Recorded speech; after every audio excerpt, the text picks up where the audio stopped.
show. Boom! We are back in your life. George, Luke, we are unfiltered. We are giving you the best dating advice on the internet. But guess what, George? First of all, I want to talk about dating as a whole. As a whole? Because lots of you are interested in women as a whole. That would be whole with a W, ladies and gentlemen. Don't have such filthy minds, you disgusting individuals. Oh my, how many holes are you even thinking about? No. Go to your room. Okay, what are you talking about? So I'm going to speak Love as a whole, dating as a whole. My whole, yes. The whole sexual dichotomy. Exactly, George. So check this out. So this is an article that was released just today, actually, and it says it's dun dun dun. When you hear that an article has been released today, that means it is a conversation that has never happened in the entire history of life itself. It is entirely new because all thoughts that have just come out based upon social media and or the newspaper have never been discussed ever before. Isn't that a fact? Isn't it crazy? No, and we're about to discuss it right now. It's completely not true. It's just regurgitated. People have thought about it probably since the dawn of time. George, it's not you. It's dating.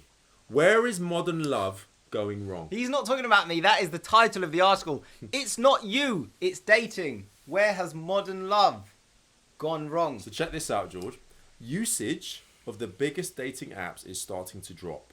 And we're going to have a little search to find out why. Yeah. So basically, this article says here... Actually, that is new. It's interesting because so many modern articles when it comes to love are things that have been spoken about and repeated for time immemorial. But being that it is based upon new technological devices, i.e. dating apps, which are actually very new, to say that they are on the decline and people are not using them anymore may or may not be true, but it's still a new kind of an article. It's a new article about a new topic. Exactly. So this is why, you know when teachers say to you, you can never have an idea that people haven't ever had before. That's not true. And don't let them dissuade you, because when it comes to science fiction writers, they very often write stories that nobody has ever written before, because technology changes. It does change. It does change. And you know, it's funny because it's actually, George, you know, it's actually been 10 years since the launch of Tinder. 10 whole years. I actually thought it was more. Since Tinder ended up on our phones. That's amazing. Give or take. Yeah, when I think, because a friend of mine... It's been more than 10 years, but give or take. A friend of mine is married. Right. And marriage is a bit of a give and take, isn't it? Yeah. And he got married off of Tinder. And what do you mean he got married off of Tinder? He got married off of Tinder. You know what I mean? They got off it and then they got married. Yeah. They met on Tinder. So they met on Tinder and then they got off Tinder together. Yeah. And then they got off on each other. Or with each other. Both of them. That was the first person they dated on Tinder. They both had some serious relationships beforehand. Okay. He was coming out of a serious relationship. Well, isn't it funny, George, how back in those times, it was a real taboo, wasn't it? To, like, it's not something you'd brag about, is it? Like, you're on a dating app. It's not. I mean, it's not something I brag about now, to be honest. Unless you're homosexual on Grindr. Well, that's a different story, isn't it? App that I got on my phone. I got an extra phone just to get another one. I got so many dates. It's just I got this phone, and they all just are on Grindr 24 hours a day. You know, it's funny you say that. I remember bumping into a friend. I was walking down the road and I saw this guy who was in the city centre, and he was just acting all shifty. And I said, "Hey, bro, how you doing?" And I knew he was, you know, he was gay. And he just got real shifty. He was like, he was waiting for someone, and he got real shifty. It was like the middle of the day. Well, look, it was a public toilet whereby you burst in on him.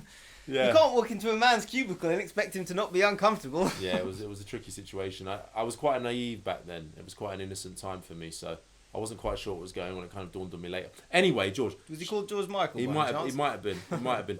So, George, check this out. Check this out, right? Checking it out. Just under 5 million adults checking it in out. the UK you know, like when you go to a video shop, an online dating service. You know when you go to a video shop and you check the video out, you're checking it out. It's a strange term. It is a strange term. Check this out. Check it out, as opposed to check in with it. Yeah. Because I feel like you're more checking it in. You are checking it in. As opposed to checking Come out. and check in. Yeah. All right, let's rewind, because I missed half what you said. Well, it's fine. So Tinder, George, actually revolutionised romance, apparently, as the dating app was released in 2012, okay? And it is still the largest one of all the different apps out there. However, check this out. It's had its biggest drop in usage. 16%, right? Drop between 2023 and 2024. And apparently, George, this is down to, listen to this, viewers, dating fatigue. Okay, the cultural landscape has obviously changed with dating apps, but now they're now saying that 78% of dating app users say they feel emotionally, mentally, or physically, spiritually exhausted, according to a 2024 study. Hypothetically, monosyllabically, drained. So that's quite interesting. I feel like 78%, George, is a very high percentage, don't you think? Like, that's not like 25%. That's not even half. That's like almost that's like three quarters of people that are using these apps are saying they are exhausted, George. They can't handle it anymore. They can't take it. Delete my app. I don't want it. I'd rather be single than be on those dating apps, swiping away, searching for the romance, the love of my life, because they've had enough, George. I get it. They've had enough. I felt that way after 2 Tinder dates, because I went on 2 Tinder dates and I deleted the app. Why? I'd had enough of it. I'll tell you very simply Tell us why. Because I went on the first date and it was quite difficult to get the girl out. So I had to be like really imaginative with my texting just in order to spice things up, because I knew that she had about 700 other guys texting her, because that's how Tinder works. Right. So I was like, I like the look of her. She seemed fun. I did all this weird, quirky stuff and it worked, and I got her out and I took her out on a Friday night. And as soon as I saw her, I was like, oh my God, you're nothing like your picture. Right. And I know this sounds a little bit harsh, but listen, ladies, I was going to say don't take it to heart. Do take it to heart. This is advice. Take it. Listen, look into my eyes. Take this to heart. She had this slightly masculine voice. Slightly. What does that mean, slightly? Like quite masculine voice. Hey, George. Very masculine voice. Nice to meet you, George. Baritone voice. Okay. It turned out I'd gone on a date with Barry White himself. No, she had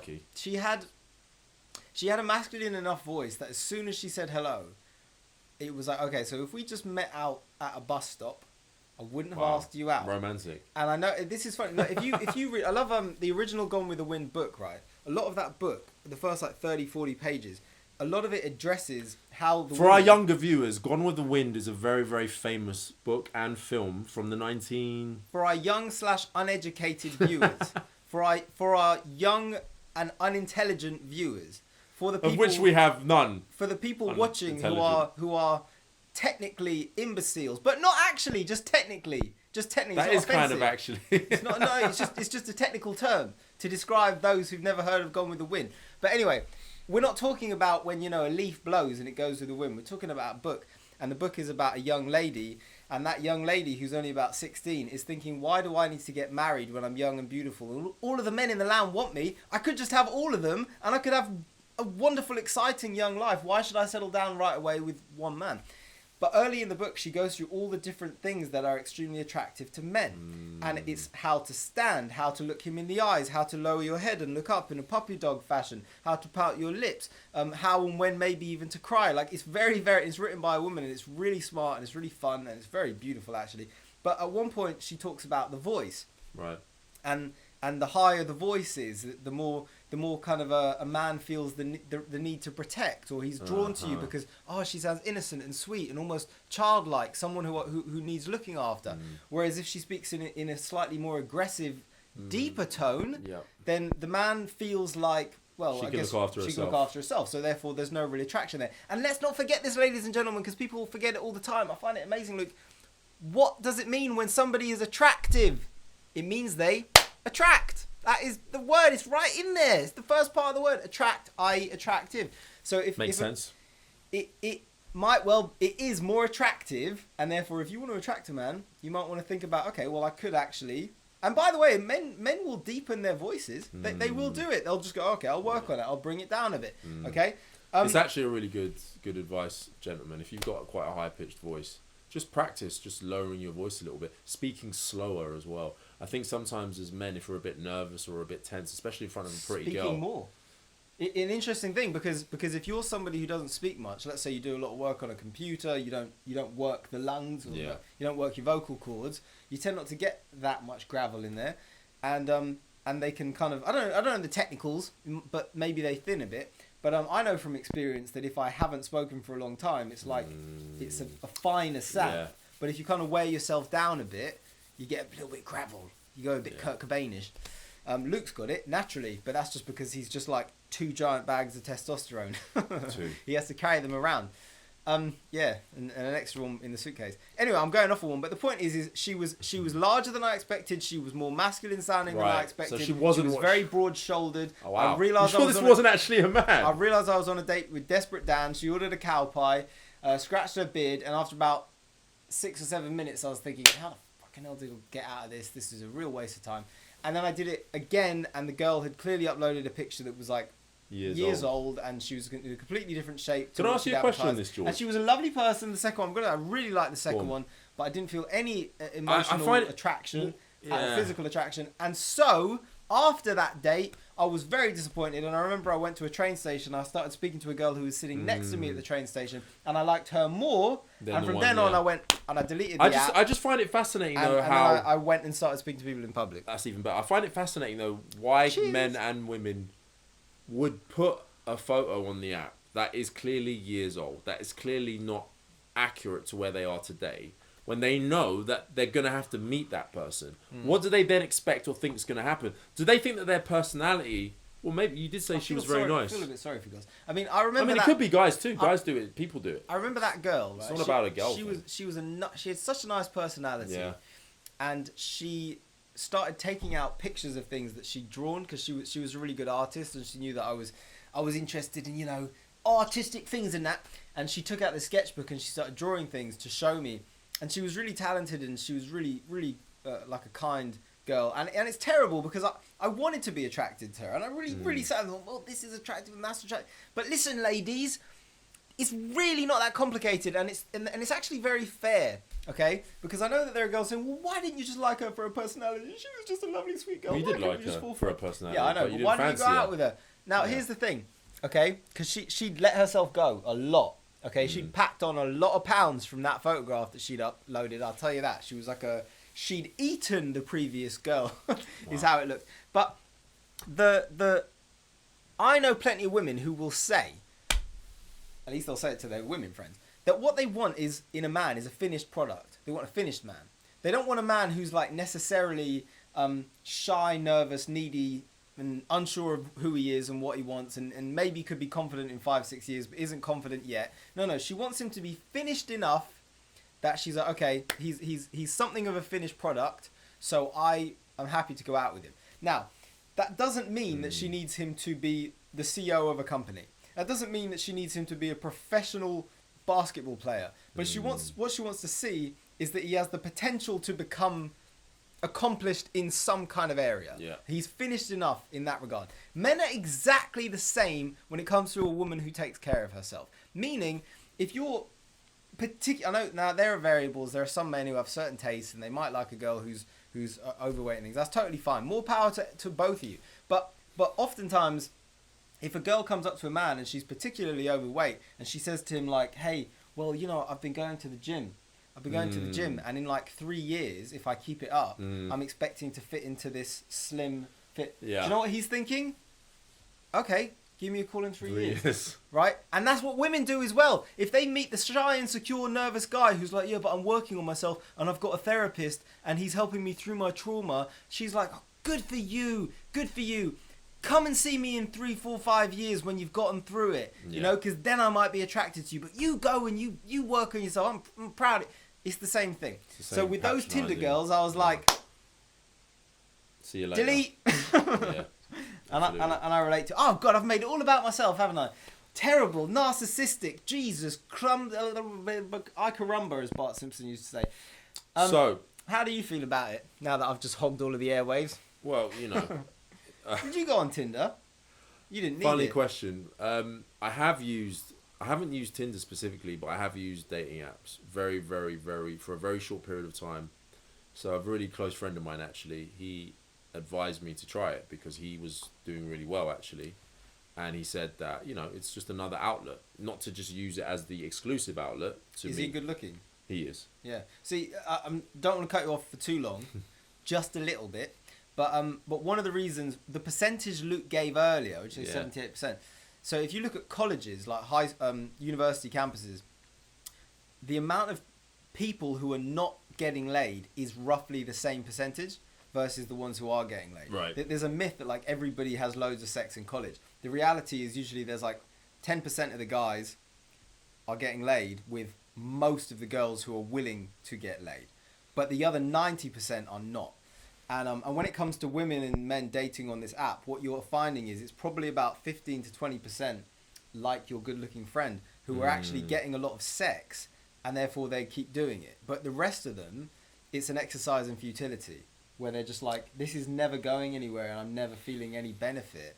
Yeah. Either I feel disappointed or I feel like it's too much work. My experience was that it wasn't worth the time and the effort, in the sense of you putting in the time and the effort to try and, you know, look at images and like and message or whatever else, and it just felt like an incredibly empty, vacuous process where I wasn't really leading anywhere. Yeah. I mean, you might end up meeting one or two, but even that, it was like, for all the energy and effort you put into it, is it really worth it when I could literally go out with George, go to a rodeo somewhere, and we could just take off our clothes at the end of the night, and who needs a girl anyway? Like bees to honey. We haven't done that yet, but we're going to do it as soon as the video finishes.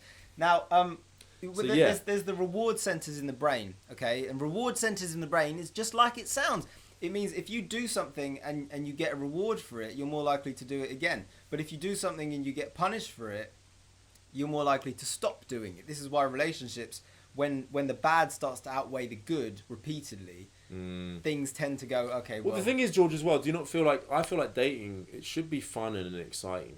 And it shouldn't feel like admin. Do you know what I mean? Like, do you know what I mean? It would on Tinder. It feels like admin. Like, you're on an app and you're just, like, scrolling, you type it and you're hitting... And it just feels like work. Like it's not a relaxing, fun process. I'll tell you, I'm just checking this microphone can hear us, because everybody wants to hear every single word that we have to say and every single thought that we've ever had. They all need to hear it because it's absolutely essential. Even God himself is on a cloud right now and he's listening and he's desperate to hear what it is that we have to say. Because what would happen to the universe if you couldn't hear every syllable that takes place within our brains? Anyway, the thing that I was about to say in terms of admin is, for anybody actually watching this who is on Tinder, who wants a chance... I helped a bunch of guys with Tinder, and I did say don't fucking bother with it. But a very good text to use is, if you match with a girl, just send her the text, "Hey, aren't you lucky? You matched with me." Smiley face.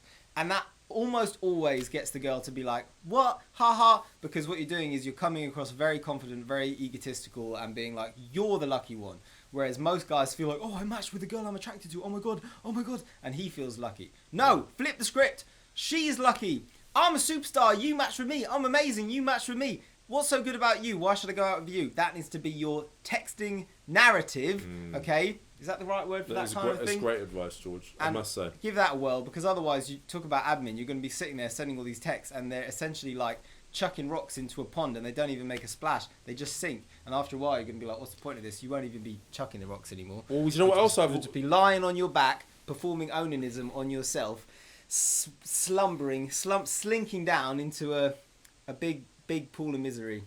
So what's also happening now, George, is that apparently what's becoming almost what's becoming increasingly more popular now is in-person meetings. But even in these in-person meetings, we're talking about...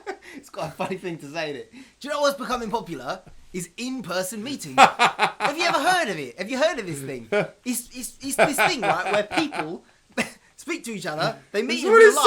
It's unbelievable. Do you know what That's what it says, George. When in-person meetings are becoming more popular. When a woman, like, that's a weird thing. When a woman gives birth to a child, right? She gives birth to that child, and she gets the baby, and they sometimes give it to her, and they cut this thing called an umbilical cord, and she holds the baby, and it's an in-person meeting because it's two people, right? Even though they're partly one person for a little while, and she holds on to it, and that's an in-person meeting because well, that person was in that person, and then now they're in person. What it was 100,000 years ago is the baby was on the phone and the mother was on the phone. When the baby was born, it took its briefcase out of the womb, went off to work, and then it texted the mother. But nowadays, we got the in-person... Anyway, you get the point.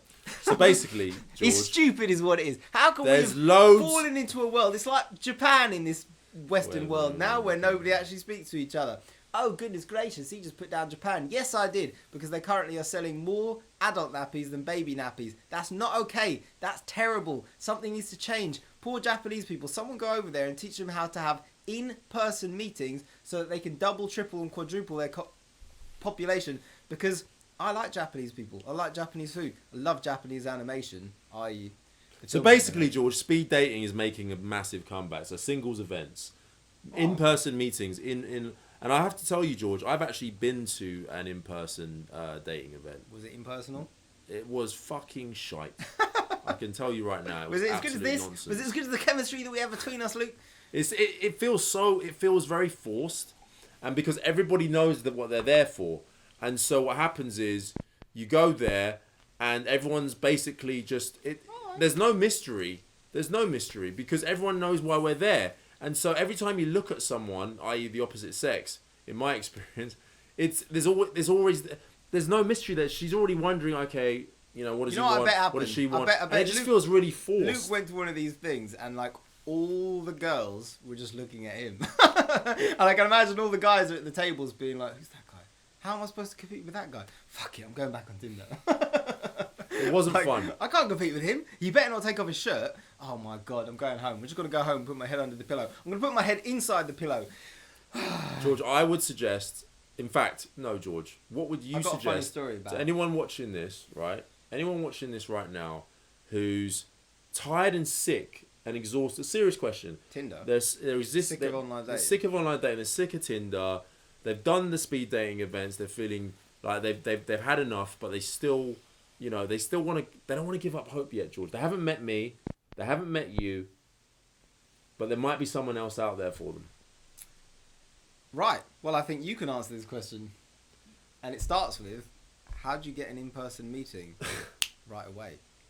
I mean, there's a term, which is I kind of coined it, so I didn't make this up, but there's a thing called the instant date. Yeah. And the instant date means, let's say you see a girl sitting at a table in a coffee shop, and you go over to her and say, is this seat taken? And you sit down and you have your coffee and you talk to her about the day and the weather and where she's from and where you're from and you're talking. You're on an instant date. Yeah. But... Yeah. Oh no, I just skipped it. Basically, the instant date is supposed to be when you walk up to a girl who's, say, sitting at a bench, and then you talk to her for 10 minutes and say, listen, I was just thinking about grabbing a cup of coffee. Why don't you join me for 10 minutes? And you want to say 10 minutes. It's called, these are all official terms, it's called a plausible time constraint. Because you don't want to put pressure on the girl, right? Even if you say have 45 minutes and you say, listen, I was going to go for 45 minutes. Why don't you join me? She might want to, but she's thinking, I don't know, 45 minutes is quite a lot of time for someone I don't know. Yeah. But you say, I was just going to grab a coffee for 10 minutes. Why don't you come? Then she has the opportunity, if she wants to leave in 10 minutes, to leave. But if she's enjoying herself, then she can stay longer. And therefore, she's more likely to say, yeah, okay, it's just 10 minutes. Why not? So that's the instant date. But what I started doing years ago is the instant date. Which was I just walk up to the girl who's already sat down at the coffee shop and just say, hey, is this seat taken? No. And sometimes a guy would say to me, yeah, but don't you need the place to be busy because then you like, oh, there's only one seat left? And what's happened to that light? Anyway, we'll fix it in a second. And they think that you need to wait for it to be empty, but you don't. You can go to a place that's not empty, busy. You can go to a table that's completely empty and there's just one girl sat at the table. And you go over there and you say, hey, how you doing? Is anyone sitting here? You waiting for someone? She says no. And you say, do you mind if I sit down? It's quite a nice day. I've got about 15 minutes for lunch. Feel like having a chat. And most of the time, as long as you're civilized, they'll say, okay. All right, light is fixed. Luke, you were talking about when you went on a date on the United Dates of America and how that relates to what we're talking about. Well, I was just saying that it's very exciting when you're on a TV show and you're on a date in a new country, in a new land. And obviously I was on camera, I was on film, I was recording a show, so that made it extra exciting. But with that being said, if I'd have just been in America, in a completely new, fresh land, meeting a woman that I'd never met in this alien country, in this different place, exploring a completely new place, a completely new land with this wonderful, beautiful lady, then of course that's going to create a lot of excitement. So if you're someone in your hometown and you end up maybe in a coffee shop, you end up talking to a woman or man who maybe they're not local, maybe they're just visiting, maybe they're on holiday, maybe they've just moved to that place. They want to there's so many lonely people. That's a good point. You don't understand, guys. There are so many lonely people in the world right now. It's incredible. It's an epidemic, Note actually. it down. So many Luke's lonely wisdom. people. And people... They are lonely too. Yeah. You're doing lonely. them a favour. They're lonely. So just say hi and see what happens, You never know. They might have been desperate, craving someone to come and speak to. I've got to say... You might be the first person they've spoken to all day. All their life. Speaking of America, I mean, you have it on easy street if you live in America because Americans are social people. You guys are great talkers. You have an unbelievable terrain whereby you have this like England is a very interesting culture because it's so many different cultures. It's essentially this eclectic pool of diversity where you walk down one street and it's like Spanish, French, Italian, Indian, whatever, right? Polish, and once in a while English. But in America, it's like, oh, there are so many Americans who share the culture. And you can speak, I mean, one thing I absolutely love about America is you can actually talk about a movie that's in the cinema and most of the people know what you're talking about. You could talk about a movie that's in the cinema and people know about the movie. You could talk about an actor and people know the actor. You could talk about Stephen King and people know about Stephen King because you share that culture. In England, you wouldn't believe it, but in all seriousness, if a movie like Joker 2 comes out with Joaquin Phoenix, and I speak to half the people on the street about it, a lot of them will be like, what's that? Who's Joaquin Phoenix?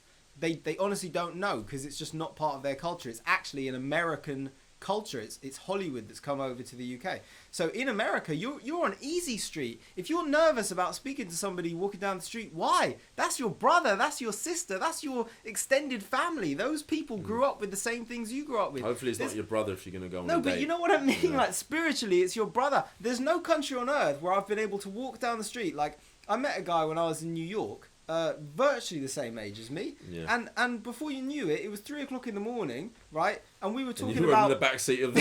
I was in the backseat of his car and we were having a great time. No, we were first we were talking about sports, and then we were talking about the cartoons that we grew up with in childhood. And that was an amazingly, like, I don't know how to put it. It was like we'd known each other all our lives. But George, I must say, you are culturally very, very clued up when it comes to American culture specifically. And I would say that not everybody is. So the thing is... But if you are American... If you are American... you can talk about the TV show Friends, and most of the girls or boys you walk up to are going to know about it. That's an amazing starting point to form a connection with a stranger. Well, you know, it's funny you say that, George, because I feel like... You can't do that over years here. ago, when shows like Friends were really, really popular, and television was the main kind of source of pastime, I agree with you.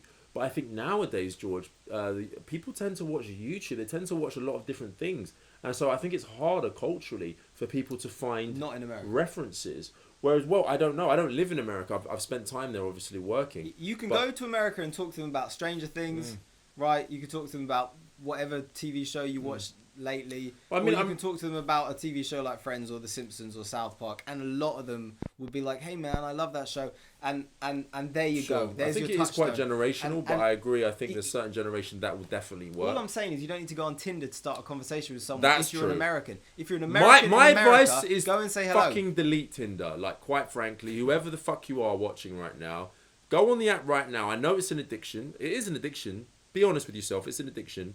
You're always thinking, is this next person going to be the one? Is this person going to be the love of my life? She looks so pretty. He looks so hot. This is the one. This is the one. And all you're doing is just giving yourself a hard fucking time and making your life way more difficult than it needs to be. Hard penis and a hard time. Delete that fucking app. Get outside your fucking house. Go to the fucking coffee shop. Go to the bar. Go to the park. Join a club.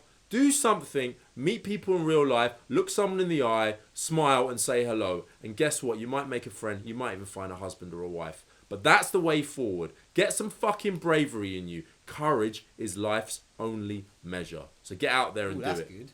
Courage is life's only measure. When Luke said go forward, it's amazing, isn't it? Because the way forward is actually the way backward. Which means, what did people do before they had a phone to meet somebody with? They had to fucking step up. They had to step up and they had to step out and they had to say hello. forward. Say hello to a stranger. Go on, do it. In-person relationships. What else was in that article? So George, what was really better interesting? wrap this up soon because these people, Well, I think people ain't got all day. Well, George, with you, the way you talk, we'll definitely be here all night. I've been trying to get to paragraph 2 for about half an hour. Oh, forget paragraph 2. We covered it. We said more interesting things than they'll ever say. Oh my god! So basically, what it's saying is, I'm gonna sit here and I'm gonna drink my kefir, Right, just don't promote the brand, my all right? kefir yogurt. They're not paying us enough to promote the brand. Sounds Turkish, doesn't it? Kefir. I think it actually might be. I don't know what kefir is, but isn't it amazing how, based upon an endorsement by 3 people that I know who said to me kefir is really good, here I am eating it and I have absolutely no idea what it actually is, and I'm like, yeah, all right. He said it's good. He said it's good. He said it's good. Don't All of them spill it, happen all to be right? male. Right. Now, George, you eat, and I'm going to read a little bit more of this article to the viewers. Yum. So apparently, George, people here are the glued blinking makes to you their feel. phones, right? From texting in the middle of conversations to scrolling through dating apps while sitting If across you're from glued to someone your at dinner. phone, why are It you seems putting glue on your phone? we are physically present but mentally elsewhere. So it felt like a brave act to just go up to people and talk or ask dating questions. So basically, it says here, I feel a woman should never go. Brave. Yeah, Isn't I that feel a woman interesting? should never go look for a man. What's normal has Do you agree now with this? become brave. Do we agree with this? Answer in the comments. I feel a woman should never go look for a man. Ooh, I One feel of my a friends tells me. That is probably why I'm still single, because a lot of girls do shoot their shot now. They have the confidence to ask guys out. I even see girls getting on one knee. Excuse me, what? Just to say hi? I see him getting on two knees. It's way more exciting. So basically, men don't always know where they fit in now when it comes to modern dating. It says here, to wait for a guy to approach us, I think is a bit 1950s. I think in 2025, we can say hi to a guy, or we can just strike up a conversation. We're good at talking, us women. Well, that's very true. Well, that's interesting, George. They're saying that nowadays, in 2025, You know what it's women a are becoming representation more of? confident and more capable no. of approaching men. What do you... What it is, and I think Luke knows this, but I he's probably kindly putting the ball in my court, even though he already knows the truth of the matter. The truth of the matter is this. Let's imagine there's a single mother in a house and she has a child. The child is 4 years old. So then they're of no significant contribution when it comes to being protective.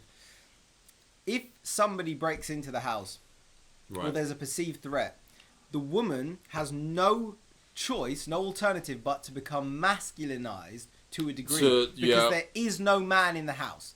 So the best she can do is either shout, fight, do something. She can try and call for help or whatever, but she might be like, get out!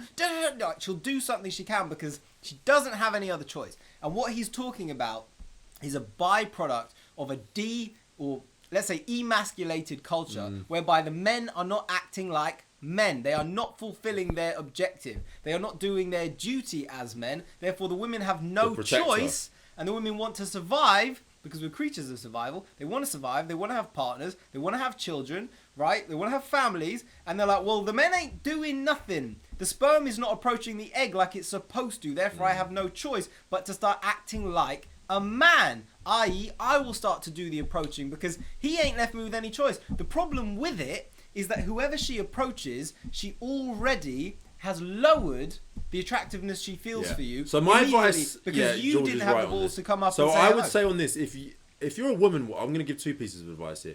One, if you're a woman watching this and you see a guy and you would like him to approach you, then there are things that you can do, right? You don't have to go all the way out and say hi, but what you can do is make it clear to him that you'd like him to say hi. So you can make eye contact, you can smile, you can play with your hair, you can do certain things which give him the indication that you find him attractive. So then you're still giving him the impetus and the opportunity to approach you. Now, as a man, you need to be aware of this. I think that's what you better give the advice to the men. Because women I'm do about that. to do that. Women do that anyway. If you let but me. after 5 years, they As a realise man, it's working. you've got to be Look aware for of these those signs, things. You've yeah. got to see it. You've got to connect. If a woman looks at you and smiles and looks away, there's a very strong chance that she finds you attractive, that she'd like you to approach her, that she wants you to say hi. So go out there and fucking grow a pair and do it, quite frankly, because there are plenty and plenty of people out there, as I've said already, who are incredibly lonely, who want to meet someone, who want to settle down, who want to have a family, just like you. So if you want that, or if you just want to have some fun, quite frankly, Now look, then go out and do it. After he does it, Luke, he sees the girl, she makes eyes at him, enduring eye contact. He thinks, all right, I'm going to have a go at this. I'm in here. Yeah. I'm in here. Right, so he goes over there and he goes, all right. All right. Take a deep breath. All right. Take a deep breath. All right, love. How you doing? All right. Okay, so what does he say? Take that there? breath. Go What should he over say? there and just say, hello, my name is Luke. Yeah, try that. I saw you. I thought you looked nice. I wanted to come up and say hi. Nothing wrong with that. Something as simple as that. You don't have to reinvent Then what? the Then atom. she says, go away. George. No, let's say she says that. Then you fucking go. No, she's playing with you. She's playing a game. If she says go away, you go, oh my God, I love how aggressive you are. Well, that's what George I love would it. do. Oh my God. That's what George would do. I knew that you would be like that. You know, me personally, I made a if a bet woman's with not myself. interested, I don't waste my No, time. I you move know on. when she's really not interested. Well, this is what but I'm she saying. might smile at you and say, I don't know if I'm interested. Well, this and is then you'd it. be like, oh, neither do I. You can read the signs. I'm not so At sure. least you should be able to I read was the trying signs. to read the pheromones in the room, and they kept saying, like, I shouldn't come over to you because you look like you're too much trouble. You're a danger. Danger is afoot. I can see it. I can see it in your eyes.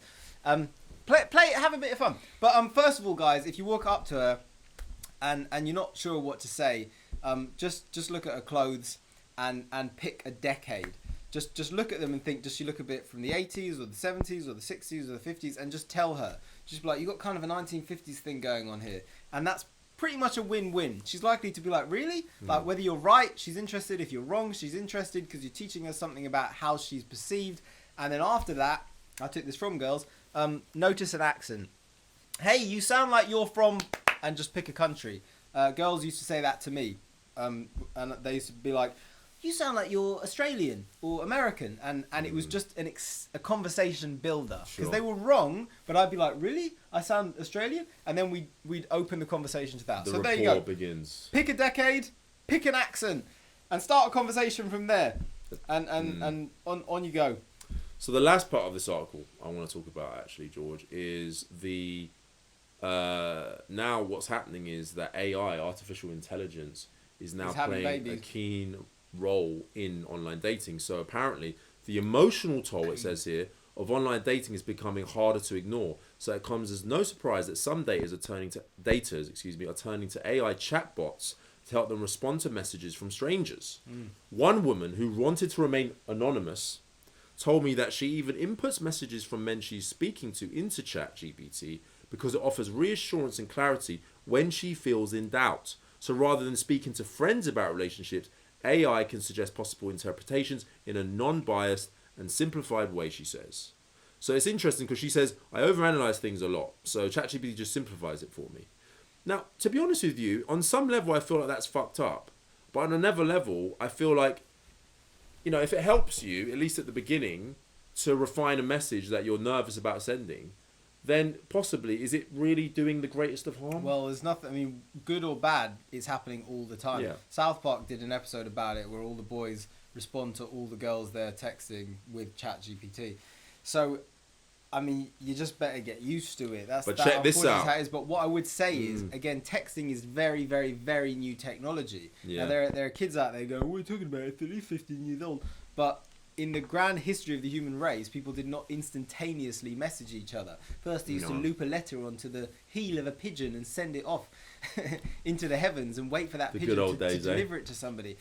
And before then, people used to speak face to face. So my point is ultimately all a text message really is a bridge that is supposed to get you to see that person face to face. That's all it is, especially if you like somebody. It's nothing but saying, listen, I'm using this as a tool to actually see you in real life.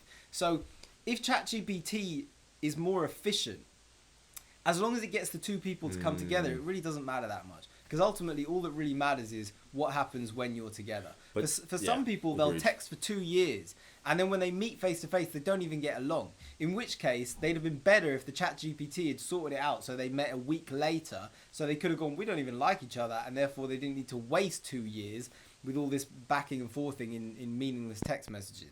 So I don't think it's ultimately that bad. As long as it means more people get to have, what did you call it? In-person relationships. Yeah. But check this out, George. Instead of out of person relationships. Such as Replica and Blush, right, designed to provide AI companions for emotional support, and in some cases even mimic romantic or intimate human relationships. Now that's scary. I want them. I'm going to download them. That way I can go scary. Home. That is genuinely scary. Well, if you're downloading an app where it mimics a romantic or intimate relationship, how does that even work? I mean, you Tamagotchi. Can't. That is, I'm actually intrigued, but I definitely don't want to mess with that because that sounds insane. It's no different to ChatGPT. Yeah, I mean, I think that's another level. You can speak to ChatGPT, so ultimately you could probably program it to just say something nice to me. Tell me how gorgeous I am. Well, apparently now there are single society groups on Instagram where people post daily affirmations. There's videos that have reached millions of viewers, and people say things like, I felt so alone in the whole dating world. I was honestly so surprised that everyone else was having a similar experience.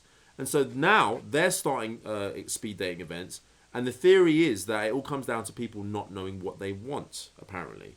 Because young people try and work out how to do relationships themselves based on what they've seen at home and what they've seen around them, but they don't really know how to have healthy relationships.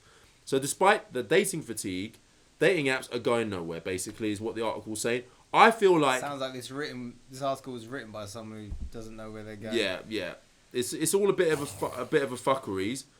As we've already said, online dating, if it works for you, great. Like if you're getting I'll make it simple. Go out, speak to somebody in real life. If In you fact, like speaking to them, speak to them again. If you I don't like challenge speaking you. to them, don't speak to them again. That's what you're looking I for. challenge you. You're looking for someone Today, you've got a connection with. the you next enjoy time you spending go time out of your with. house, go and speak to someone. It doesn't even have to be a big conversation. It's just hello to the person in the shop, hi to the driver, How's whoever your it day? might be. How's your day? Start off small and build your way up. It doesn't have to be the date. It doesn't have to. That might be too intimidating for you right now. It might have been a while since you've approached someone. That's okay. It could just be saying hello to someone, just saying good morning, good afternoon. Start off small and then build your way up. Who knows? That could lead on to a bigger conversation. That could lead on to something tangible and something really that you're looking for. But I think sometimes if we see too far ahead, we can get a little bit intimidated. So let's just take one step at a That's a time. good point.